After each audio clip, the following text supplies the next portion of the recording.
Hello there, and welcome back to the Sleepynova Chronicles. Tonight, we are going somewhere ancient, somewhere vast and slow and quietly spectacular. We are going to spend some time with dying stars, and I promise you, there is nothing frightening about what we will find there. Because here is the thing about a dying star. It does not simply go dark. It does not vanish without a word. It transforms. It exhales. It gives itself away, slowly, magnificently, sometimes over millions of years. And in doing so, it seeds the universe with everything needed to build new worlds, new suns, new beginnings. Even the iron in your blood was forged inside a star that ended long before our sun was born. You are, in the most literal sense, made of starlight that chose to move on. There is something deeply restful in that idea, if you let it settle. So tonight, we will wander gently through the final chapters of stellar lives, not with urgency, not with alarm, but with the same patient, unhurried curiosity that the cosmos itself seems to carry. We will visit stars swelling into red giants, stars collapsing into ghostly remnants, and stars that end their lives in slow, graceful brilliance rather than violent explosion. And through all of it, you are welcome to simply drift. If these gentle journeys bring you peace, I would love for you to like, subscribe, or leave a thought below. It helps other tired minds find their way here, one quiet evening at a time. But for now, there is nothing you need to do, nothing to solve, nothing to remember. All you need to do is let your body grow heavy, let your thoughts begin to soften, and allow your mind to travel, gently, easily, out among the stars. Let's begin. A star does not simply burn. That is the first thing worth knowing. When you look up at the night sky and see those distant points of light, it is easy to imagine something steady and eternal up there, a flame held still against the dark. But stars are not flames. They are something far more dramatic and far more strange. They are ongoing acts of controlled collapse. Every second of every day, a star is fighting against its own gravity. The outward pressure of nuclear fusion pushes against the inward pull of an almost unimaginable weight. And for billions of years, those two forces can hold each other in perfect balance. But nothing holds forever. And what happens when that balance finally breaks? When the fuel begins to run low and the long argument between pressure and gravity starts to tip, is one of the most extraordinary sequences of events in all of nature.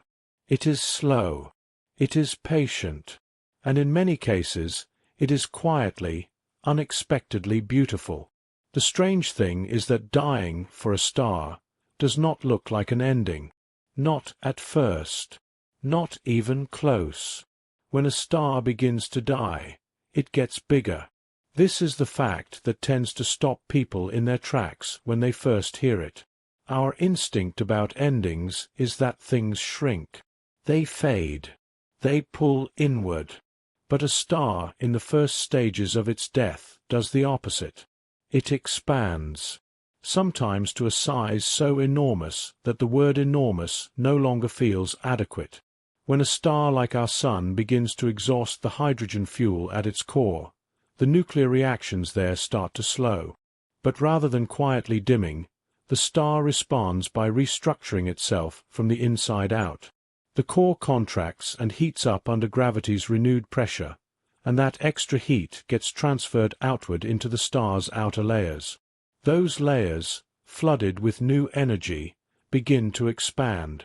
They puff outward. They cool as they spread, shifting from bright white-yellow toward deep amber and red. The star becomes what astronomers call a red giant, and the scale of this transformation is almost impossible to hold in the mind. Our Sun, which is already large enough to contain over 1 million Earths by volume, will one day swell to a size roughly 200 times its current diameter. At that point it would extend past the orbit of Mercury, past the orbit of Venus, and reach very close to where Earth currently travels. The Sun would fill a portion of the sky so vast that the horizon itself would glow. This will not happen for about 5 billion years. There is no urgency here. But the strangeness of it is worth sitting with. The same object that gives us warmth and light and the conditions for life will, in its dying, grow large enough to swallow the inner planets. It will not burn out. It will bloom. Some stars breathe. Here is something even quieter and stranger. Some stars, in the late stages of their lives, do not die all at once. They pulse. They expand and contract in long, slow cycles, like something breathing in the dark. These are called variable stars, and among the most fascinating are a type known as mirror variables, named after the star mirror in the constellation Cetus, which has been observed for over 400 years. Mirror expands and contracts over a period of roughly 11 months, brightening and dimming as it does. At its most luminous, it can be visible to the naked eye. At its faintest, it disappears entirely from unaided view. What makes this so remarkable is not just the rhythm, but the scale of the change. Mirror can vary in brightness by a factor of over 1,000 between its bright and dim phases. It expands and contracts by an enormous margin over each cycle. The outer layers are genuinely moving inward and outward, rhythmically, repeatedly, over years and centuries. And while this is happening, Mirror is also shedding itself. With each pulse, it exhales material into the space around it, gas and dust drifting outward in slow expanding shells. This shedding is not dramatic. It is not explosive. It is steady and gradual, like a long, slow exhalation that has been going on for thousands of years. Astronomers have discovered that Mirror has left behind a comet-like trail of expelled material stretching for 13 light-years behind it as it moves through space, a vast invisible wake, carrying the star's own substance out into the galaxy. That trail contains carbon, oxygen, and dust grains, the raw ingredients of future worlds, drifting quietly through the dark. A dying star, breathing, leaving a trail. The death of a star can create something that glows for 20,000 years.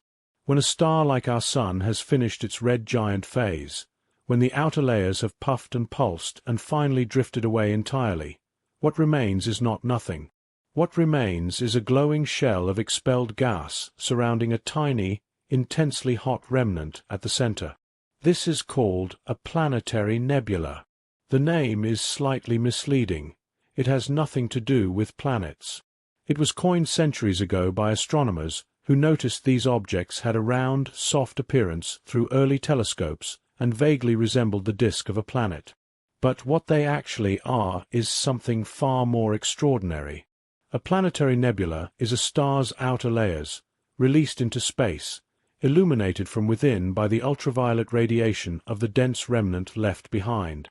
And because different elements glow in different colors when energized, hydrogen in red and pink, oxygen in blue and green, nitrogen in deeper reds, a planetary nebula can become something of extraordinary, accidental beauty. Rings, bubbles, hourglasses, and spirals of colored light expanding slowly through the darkness. The Ring Nebula in the constellation Lyra is one of the most photographed objects in the sky. It looks, in images, like a smoke ring, a glowing oval of pale blue-green light with a darker center where the dying star's remnant can be seen as a tiny point.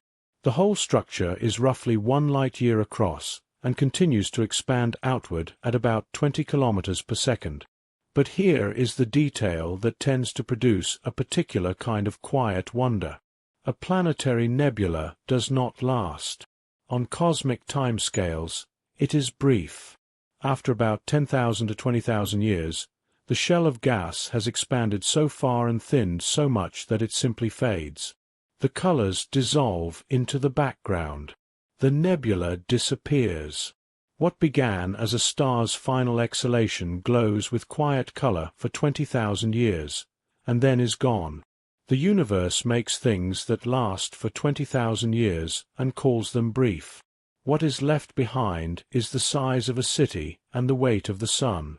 After the planetary nebula fades, The remnant at the center remains.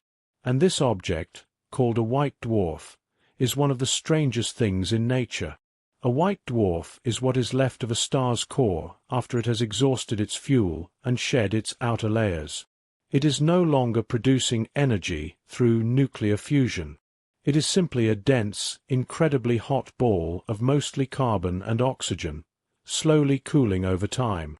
It has no internal energy source, no fire, no ongoing reaction, just stored heat, radiating slowly away into space. And yet it is extraordinarily dense. A white dwarf typically contains roughly the same mass as our entire Sun compressed into a sphere roughly the size of Earth, or in some cases, closer to the size of a large city. A teaspoon of white dwarf material, if you could somehow bring it to Earth, would weigh approximately 5 tons. The gravity at the surface of a white dwarf is roughly 300,000 times stronger than the gravity at Earth's surface. If you were somehow standing on one, your own body weight would press down with a force that would flatten you thinner than a sheet of paper in an instant. And these objects are everywhere. The Milky Way alone may contain over 10 billion white dwarfs. Many of the nearby stars you can see on a clear night have companions that are white dwarfs, invisible without a telescope, slowly cooling in the dark. They are patient objects. The universe is not yet old enough for even the earliest white dwarfs to have fully cooled. Theoretical calculations suggest that a white dwarf cooling to the temperature of its surroundings, becoming what astronomers call a black dwarf, would take longer than the current age of the universe. Perhaps much longer. There are, as far as we know, no black dwarfs anywhere in existence yet. The universe simply has not had time to make one. Some dying stars do not fade. They explode with the light of 1 billion suns. Not all stars die gently. Not all of them puff, breathe, exhale, and cool. Some of them end in an event so violent and so luminous that for a brief moment they outshine their entire galaxy. These are supernovae, and they begin, strangely enough, not with a flame going out, but with a collapse so sudden and so total that the physics involved briefly breaks the normal rules of matter. Massive stars, those with perhaps 8 times or more of the Sun's mass, do not follow the red giant and white dwarf path.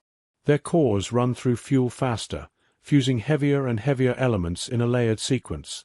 Hydrogen to helium, helium to carbon, carbon to oxygen, oxygen to silicon, and finally silicon to iron. And iron is where the process stops. Iron will not fuse. It does not release energy when compressed. It absorbs it. When an iron core builds up at the center of a massive star, it can no longer support the weight pressing down on it from above.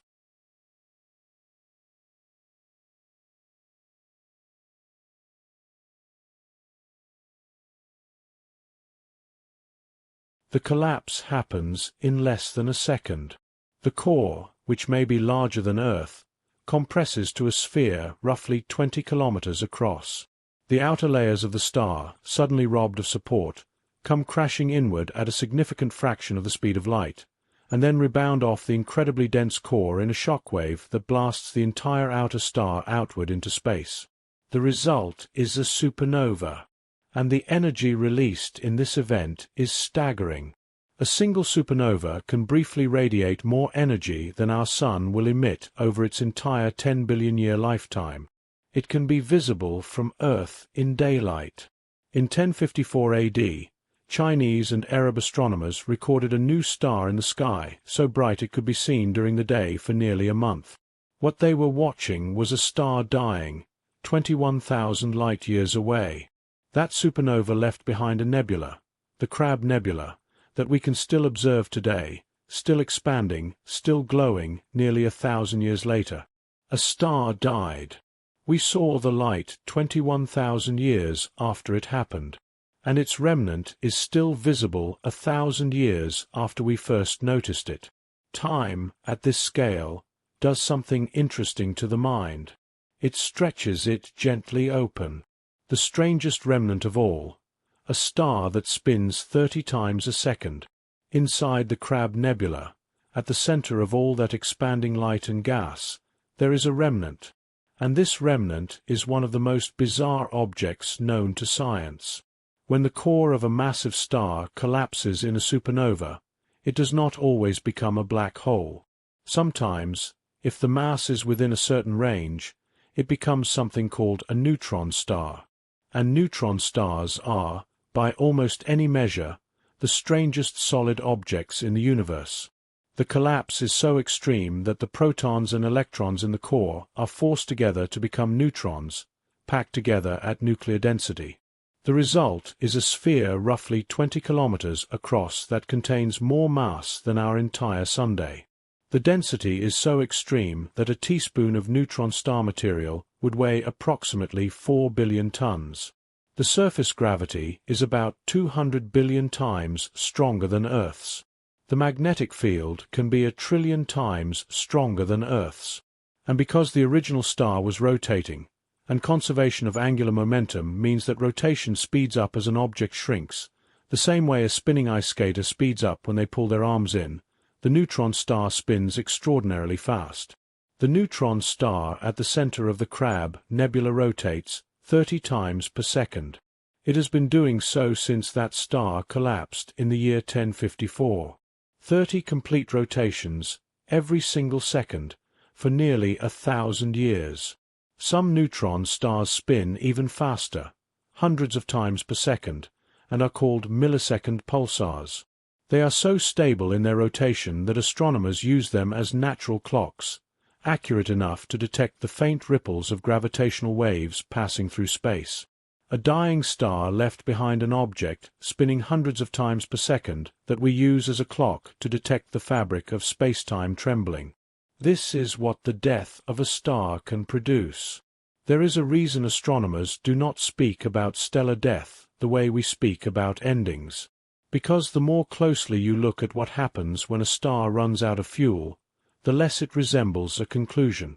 It resembles a transformation, a redistribution, a slow and patient handing over of material, carbon, oxygen, iron, calcium, back into the galaxy, back into the clouds of gas and dust that will one day gather into new stars, new planets, new possibilities. The star does not disappear. It becomes something else. And in that quiet, unhurried becoming, there is something that feels less like loss and more like rest. We have been looking closely, up until now. We have leaned in toward individual stars, watching them swell, breathe, exhale, collapse. We have sat with the quiet strangeness of a white dwarf cooling in the dark, and the almost incomprehensible density of a neutron star spinning 30 times a second. These are intimate portraits, in a way. Single lives, told one at a time. But dying stars do not exist in isolation. They exist inside galaxies, inside vast, slowly turning systems of hundreds of billions of stars, all aging at different rates, all moving through space, all influencing one another through gravity and radiation and the long, slow exchange of gas and dust. And when you pull back, when you widen the frame and begin to see not just one star dying, but the cumulative effect of stellar death playing out across entire galaxies and across billions of years, something shifts. The scale stops being a number and starts being a feeling. And that feeling is a particular kind of awe. Not the sharp, startling kind. The slow kind. The kind that settles into you gradually, like warmth. The death of one star can trigger the birth of thousands. Here is where the story begins to grow. When a massive star ends its life in a supernova, the explosion does not simply scatter material outward and go quiet. The shock wave, that vast expanding bubble of energy and ejected gas, travels outward through the surrounding interstellar medium, the thin mixture of gas and dust that fills the space between stars. And as it moves, it compresses whatever it encounters. It pushes clouds of gas together. It squeezes them. It raises their density past the threshold where gravity can take hold. And when gravity takes hold of a dense enough cloud of gas, that cloud begins to collapse inward. It fragments. It breaks into smaller collapsing cores. And each of those cores, given enough time, ignites into a new star. A single supernova can trigger a cascade of star formation in the clouds surrounding it. The death of one massive star can, in this way, seed the births of thousands of new ones, each new star carrying within it the heavier elements forged and scattered by the star that died. This process is thought to have shaped entire regions of galaxies. The Orion Nebula, one of the most photographed objects in the night sky, visible to the naked eye as a faint smudge below Orion's belt, is a stellar nursery actively forming new stars right now. And the energy driving much of that formation is thought to come, at least in part, from the influence of massive stars in the region, some of which have already ended or are approaching their ends. When you look at the Orion Nebula, you are not just seeing new stars being born. You are seeing the downstream consequence of stellar deaths that happened before them. Generation after generation, the deaths feeding the births growing into deaths, the cycle continuing across timescales that dwarf anything in human experience. One star falls. Thousands rise. Entire galaxies can be transformed by the deaths of their stars. Pull the frame wider still. A galaxy is not a static object. It is a dynamic, evolving system, and one of the most powerful forces shaping its evolution is the collective death of its stars. When large numbers of massive stars form together, in what astronomers call a starburst, they live fast, burn bright, and die in rapid succession. And the combined energy of all those supernova explosions can do something remarkable. It can drive winds. Not winds like we experience on Earth. Galaxy-scale winds. Outflows of gas moving at hundreds or even thousands of kilometers per second, pushed outward from the plane of the galaxy by the accumulated energy of countless stellar deaths. These galactic winds can carry material far out into the halo surrounding the galaxy, the diffuse region of gas and old stars that extends far beyond the visible disk. In some cases, these winds are powerful enough to push gas completely out of the galaxy. And gas is the raw material for future star formation. A galaxy that loses too much of its gas stops being able to make new stars. It ages. It quiets. Its remaining stars burn through their lives without replacement, and the galaxy gradually transitions from a living, star-forming system into something older and stiller. The deaths of stars, in this way, can determine the fate of entire galaxies. A burst of stellar death can effectively tell a galaxy, your star-forming days are numbered. This is called stellar feedback, and it is one of the central processes in the story of how galaxies evolve over cosmic time. The stars do not just live and die passively inside their galaxy. They actively reshape it. They heat and expel the very gas that would have made their successors. In dying, they leave their mark not just on the space around them, but on the future of the entire system they belong to. There is something quietly profound about that. The most violent events in a galaxy's life, thousands of stars exploding in rapid succession, can be the very thing that brings it to peace. Some galaxies are already full of ghosts. There are galaxies in the universe that have stopped forming stars entirely. Their gas was consumed, expelled, or heated past the point where collapse is possible.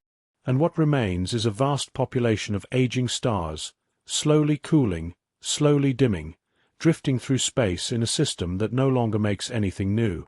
These are called elliptical galaxies, or in their most extreme form, red and dead galaxies. And they are among the most hauntingly beautiful objects in astronomy, in a way that is difficult to explain without sounding sentimental. Imagine hundreds of billions of stars, most of them old. Their light is amber and gold rather than the sharp blue-white of young stars.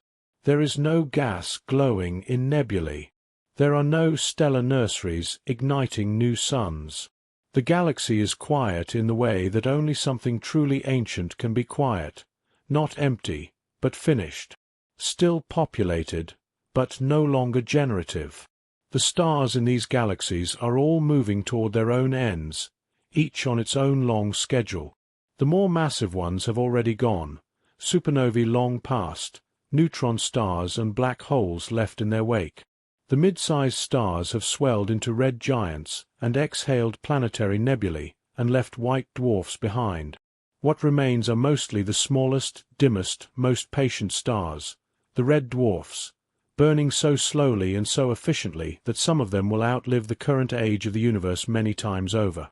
A red and dead galaxy is, in a sense, a galaxy of survivors. It contains the stars that are still going because they were never in a hurry to begin with. They did not burn brightly. They did not explode. They simply continued, steady and dim, long after all the dramatic events were over. There is a kind of rest in that image, if you let it come to you. A vast system, ancient and quiet, full of small patient lights that have been burning for longer than the Earth has existed, and will continue burning long after the sun is gone. The largest stars die, leaving nothing behind that can be touched. We have talked about white dwarfs. We have talked about neutron stars. But there is a third possible remnant, one that sits at the far edge of what physics allows, and perhaps beyond it. When the most massive stars collapse, those with cores that exceed a certain threshold after the supernova, even the resistance of neutron degeneracy pressure is not enough to hold against gravity. The collapse continues. The object shrinks past the size of a neutron star, past any size where normal matter can survive in its usual form, and it becomes a black hole. A black hole is a region of space-time where gravity has become so extreme that nothing, not matter, not light, not any known signal, can escape from within a certain boundary called the event horizon. What lies within that boundary is, in a real and literal sense, beyond the reach of observation. Physics, as we currently understand, it breaks down at the center. And yet black holes are not empty. They are not absences. They are extraordinarily massive, extraordinarily dense objects whose gravitational influence extends far into the space around them. A black hole formed from a dying star will continue to affect its surroundings, pulling in gas, bending the paths of nearby stars, sometimes forming an accretion disk of spiraling material that heats up and glows as it falls inward. The stellar mass black holes, those formed from individual dying stars, are scattered throughout our galaxy. Astronomers estimate there may be 100 million of them in the Milky Way alone. Most are invisible. Most are simply sitting in space, pulling gently on whatever is nearby, detectable only by their influence on the motion of companion stars or the occasional flare of light when they draw in stray material. 100 million remnants of dead stars, invisible in the dark, scattered across the galaxy we live in. Most of them have been there for billions of years. Most of them will be there long after the last star has gone out.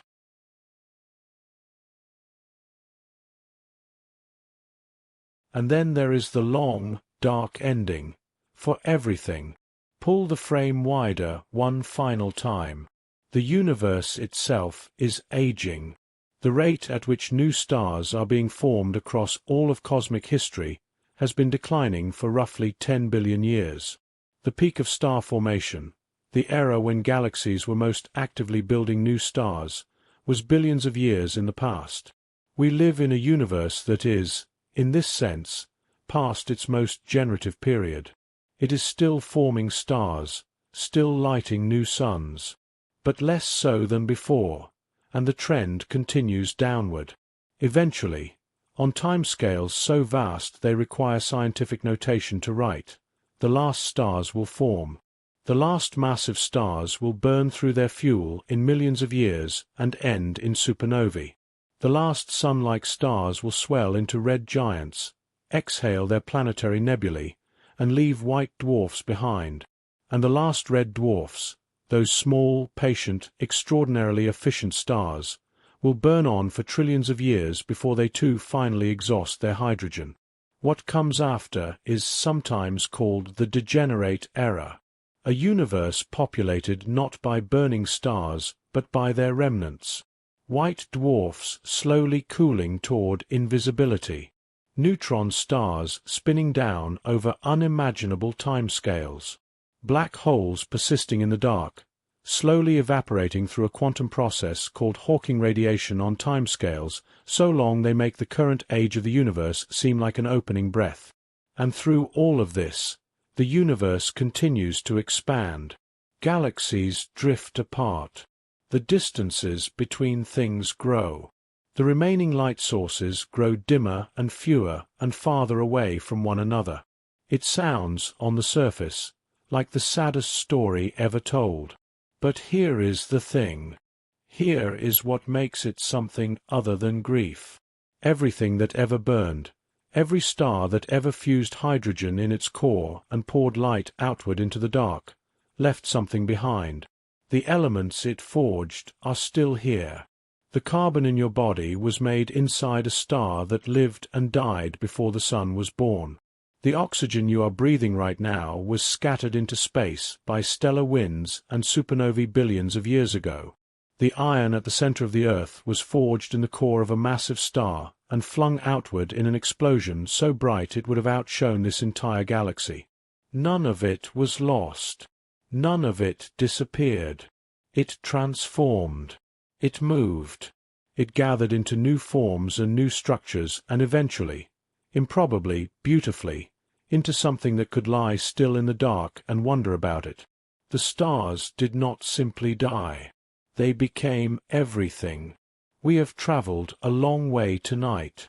We have watched stars swell into giants so large they would swallow planets. We have seen them breathe and pulse and exhale themselves into glowing clouds of color.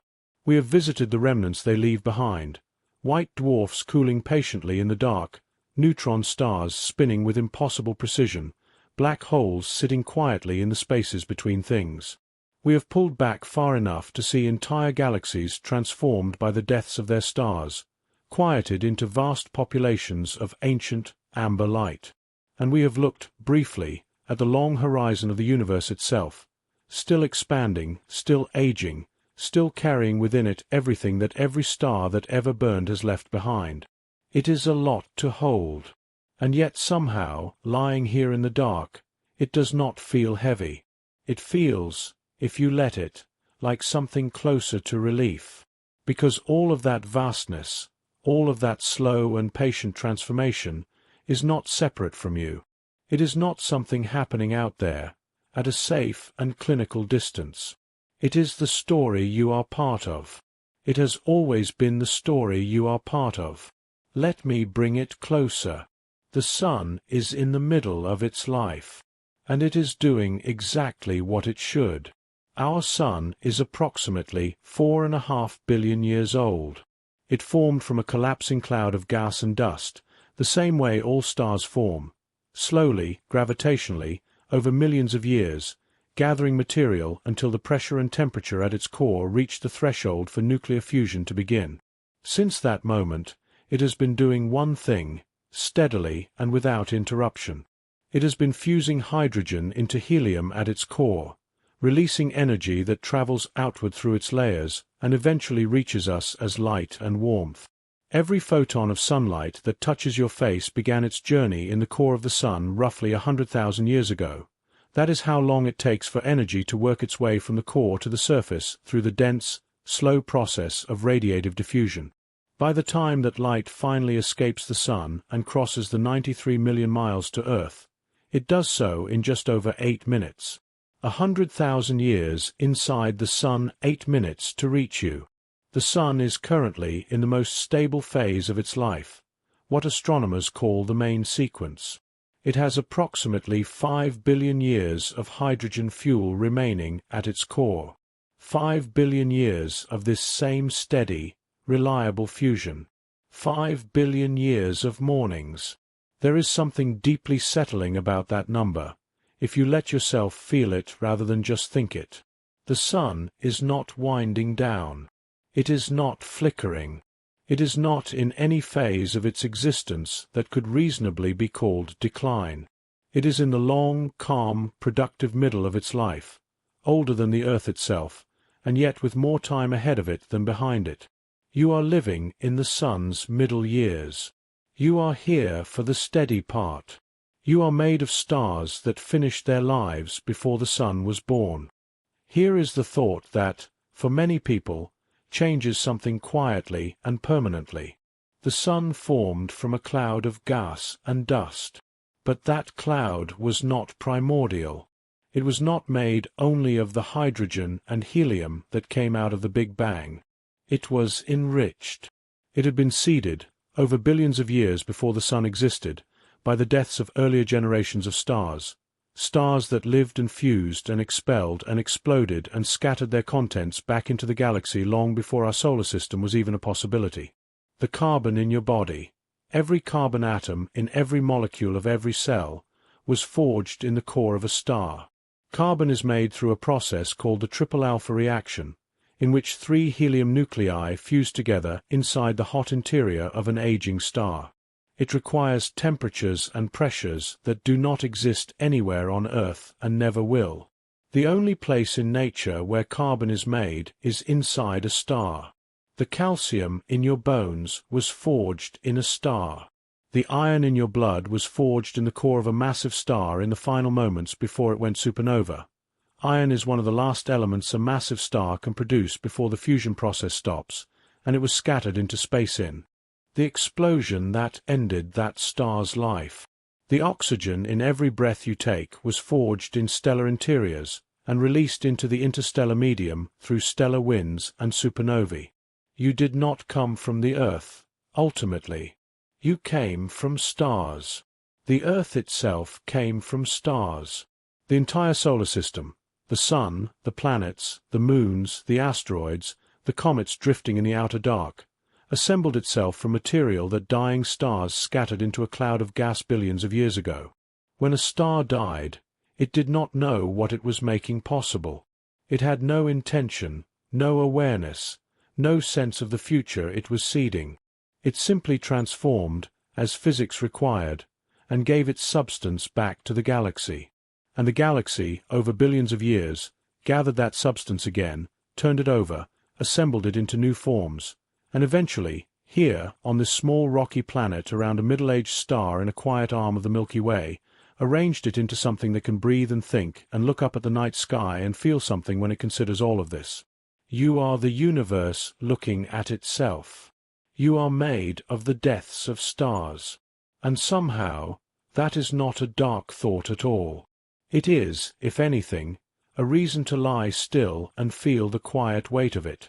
The Milky Way is full of the light of stars that no longer exist.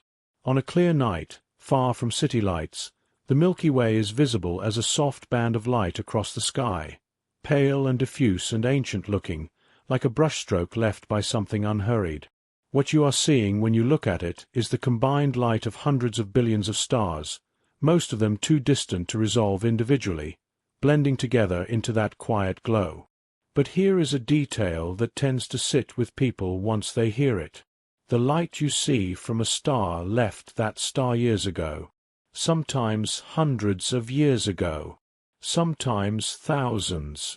The nearest star to our Sun, Proxima Centauri, is 4¼ light-years away, meaning the light reaching your eyes from it tonight left that star 4 years and 3 months ago. The stars in the constellation Orion are hundreds of light-years distant. The light you see from Betelgeuse, the bright reddish star at Orion's shoulder, a red supergiant that astronomers expect will go supernova at some point in the relatively near astronomical future, left that star roughly 700 years ago. When you look at the night sky, you are not seeing the stars as they are. You are seeing them as they were.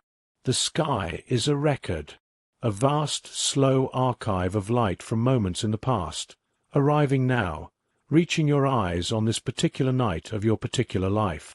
Some of the stars you can see may no longer exist. The light reaching you is genuine. It traveled all that way, it is real, it carries real energy, but the source of it may have already changed, collapsed, exploded, transformed. You would not know yet. The news has not arrived. There is something about this that feels, in the quietest part of the night, less like a strange scientific fact and more like a kind of tenderness. The star gave its light. The light traveled. It arrived. You received it. The exchange was completed, even if the giver is already gone. Somewhere in the Milky Way, a star is dying right now. The Milky Way contains somewhere between 200 and 400 billion stars. They range from ancient red dwarfs that have been burning steadily since before the Earth existed, to young blue giants that formed just millions of years ago and will live fast and end dramatically. They are in every stage of stellar life, forming, burning, aging, pulsing, exhaling, collapsing. And statistically, somewhere in the galaxy right now, a star is ending. Not in any way you could see from here. Not in any way that would reach us for centuries or millennia, given the distances involved. But somewhere in this galaxy, in some quiet corner of some spiral arm, or in the dense star fields near the galactic center, a star is in the final stages of its transformation. Perhaps a red giant is shedding its outer layers in long, slow pulses. Perhaps a massive star's iron core is on the verge of that sudden, total collapse. Perhaps a white dwarf has already been sitting in the dark for 1 billion years, cooling so slowly that the change is imperceptible across any human time frame. The galaxy is always doing this, always cycling, always transforming material from one form to another, generation after generation, in a process that has been running for over 13 billion years and will continue running for trillions more. You exist inside this process, not as a spectator, but as a participant. The atoms in your body are on loan from the galaxy. They were part of stars before they were part of you. They will be part of other things after. The cycle does not stop at the boundaries of living things. It runs straight through them. And now, for a moment, let everything be still. You do not need to hold all of this at once. You do not need to remember the names, or the numbers, or the precise sequence of events. The mind that took all of this in tonight, that followed the life of a star from its first fusion to its final remnant, that glimpsed the scale of galaxies aging and the slow dimming of the universe's great generative era, that mind deserves to rest now. Let the facts soften. Let the images blur at the edges, the way things do just before sleep. The glowing ring of a planetary nebula, the quiet amber light of an ancient elliptical galaxy, the tiny white dwarf cooling in the dark, let them drift. Because here is the last thing worth carrying into sleep tonight. The thing underneath all the science, underneath all the numbers and the names and the extraordinary physics. The universe is not in a hurry. It works on timescales that make a human life look like a single heartbeat in a symphony that has been playing for 13 billion years. And in all that time, across all that scale, not one atom has been lost. Not one particle has disappeared. Everything that ever was is still here, rearranged, transformed, passed from one form to another in a great slow exchange that has no waste and no remainder. A star burns for billions of years and then becomes a cloud of glowing gas, and then becomes a white dwarf, and then becomes, over trillions of years, a cold dark remnant. But its substance is still here, still in the galaxy, still moving, still part of the story. You are part of the story too, not in a metaphorical way, not in the gentle, approximate way that people sometimes mean when they say something like that. Literally, physically, the iron in your blood was forged in a star. The calcium in your bones was scattered by a stellar wind. The carbon in every cell of your body was made in a stellar interior and expelled into space and gathered into a cloud and collapsed into a solar system and assembled, over billions of years, into the particular form of you, lying here, in the dark, at the end of this quiet evening. You are what a dying star became. And right now, in this moment, the only thing that is asked of you, by the night, by the stars, by the long patient universe that made you from its own discarded light, is to rest. Let your breathing slow. Let your thoughts release their edges.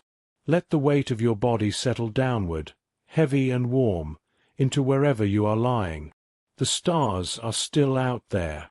The white dwarfs are cooling. The neutron stars are spinning.